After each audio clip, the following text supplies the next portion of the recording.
Hobbes develops in his book really are there simply to enumerate or instruct us about the virtues of sociability and civility, especially directed against the sin of pride or hubris. So the modern state, as we know it and still have it, in many ways grew out of the Hobbesian desire for security and the fear of death that can only be achieved at the expense of the desire for honor and glory. The Hobbesian state was intended to secure the conditions of life, even a highly civilized and cultivated life, but one calculated in terms of self-interest and risk avoidance. Hobbes wants us to be fearful and to avoid dangerous courses of action that are inflamed by beliefs in honor, ambition, and the like. The Hobbesian fearful man is not likely to become someone who risks life for liberty, for honor, or for a cause. He's more likely to be someone who plays by the rules, avoids dangers, and bets on the sure thing. The Hobbesian citizen is not likely to be a risk taker, like a George Washington or an Andrew Carnegie. He's more likely to think like an actuary or a CPA or an insurance agent, always calculating the odds and finding ways to cover the damages. Later political theorists like Jean-Jacques Rousseau and Nietzsche would even develop a word for Hobbesian man. They would call him somewhat contemptuously the bourgeois. But nevertheless, Hobbes was remarkably successful in converting us to his point of view.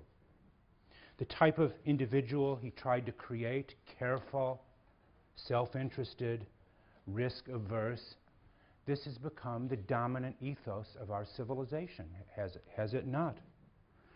We even have entire disciplines like economics and psychology, and I dare even say modern political science, that reinforce this view of human nature. We have all become, whether we choose to admit it or not, Hobbesians.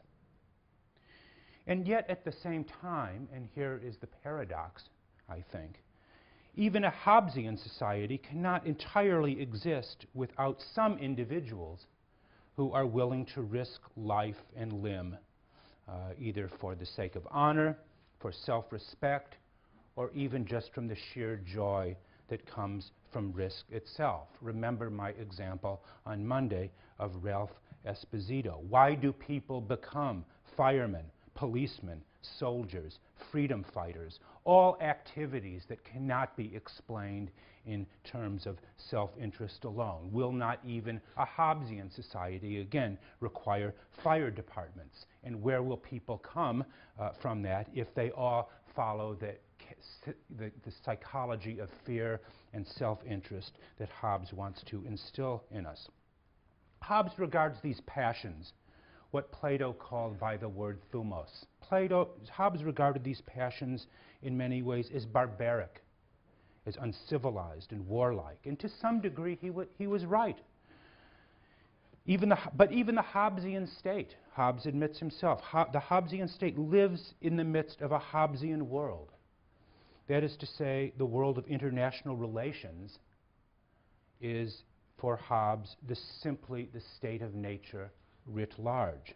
The Hobbesian state will always exist in a world of hostile other states, unregulated by some kind of higher law. States stand to one another on the world stage as individuals do in the condition of nature. That is to say, potential enemies with no higher authority by which to adjudicate their conflicts. And in such a world, even a sovereign state will be endangered either from other states or from groups and individuals devoted to terror and destruction. Think of September 11th, 2001. This is a problem that profound political scientist by the name of Pierre Esner, a French student of international politics, has described as the dialectic of the bourgeois and the barbarian. A struggle, that is to say, between the modern Hobbesian state with its largely pacified and satisfied citizen bodies and those pre-modern states, or maybe in some ways even postmodern states, that are prepared to use the instruments of violence, terror, and suicide bombings to achieve their goals. A Hobbesian state, paradoxically, still requires from its citizens men and women prepared to fight, to risk everything in the defense of their way of life. But the Hobbesian, the paradox being that the Hobbesian bourgeois cannot entirely dispense with the barbarian, even in its own midst. Can Hobbes explain this paradox? He seems to avoid it. This problem has been brought out, I think, brilliantly in a recent book by a man named James Bowman, a book called Honor, a History. He wrote a history of honor. And here he points out that while affairs of honor, as they are quaintly called, have largely disappeared from advanced societies, that honor still remains a consuming passion in many parts of the world today, including for him, most importantly, the Middle East. Honor in most societies is thought to be not merely a personal quality, like something like medieval chivalry, but is above all group honor, the honor that surrounds the family, the extended clan, or the religious sect. An assault on one is an assault on all.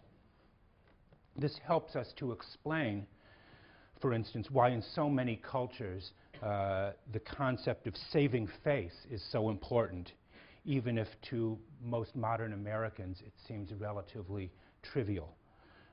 And one reason Bowman believes this is that we have such a difficult time in understanding other peoples and other cultures is that the very idea of defending one's honor has largely been devalued in the modern West.